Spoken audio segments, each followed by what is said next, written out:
ইনকিলাব মঞ্চের মুখপাত্র এবং ঢাকা ৮ আসনের সংসদ সদস্য পদপ্রার্থী শরীফ ওসমান হাদী গত ১২ই ডিসেম্বর গুলিবিদ্ধ হন। তারপর থেকে তাকে নিয়ে উত্তাল গোটা দেশ।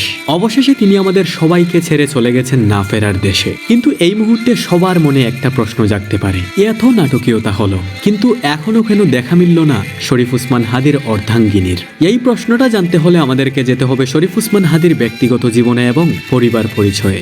১৯৯৩ সালে ঝালকাঠি জেলার নলছিটি উপজেলায় জন্মগ্রহণ করেন শরীফ ওসমান হাদী। জানা যায় তার ফ্যামিলিটি একটি সম্ভ্রান্ত মুসলিম ফ্যামিলি, অর্থাৎ তার ফ্যামিলির সবাই যথেষ্ট ধর্মভীরু। এমনকি শরীফ ওসমান হাদী নিজেও মাদ্রাসায় পড়ালেখা করেছেন। শোনা যাচ্ছে তার স্ত্রীও নাকি যথেষ্ট ধর্মভীরু এবং পর্দা মেনে চলেন। সেই হিসেবে কখনোই ক্যামেরার সামনে আসা হয়নি। এমনকি এখন পর্যন্ত শরীফ ওসমান হাদীর মাকেও দেখা যায়নি গণমাধ্যমে। অতএব আপনি আন্দাজ করতেই পারেন যে কেন এখনো শরীফ ওসমান হাদীর ওয়াইফকে জনসম্মুখে দেখা যায়নি। গত বছরের জুলাই আন্দোলনে শরীফ ওসমান হাদীর ওয়াইফ ছিলেন অন্তঃসত্ত্বা। এই তো কিছুদিন আগেও হাদী একটা ইন্টারভিউতে বলেছিলেন, আল্লাহ তাআলা আমাকে একটা সন্তান দিয়েছেন, তার বয়স ৩ মাস, কিন্তু এই ৩ মাসে আমি তাকে ৩০ মিনিটের জন্য কুলে নিতে পারি নাই।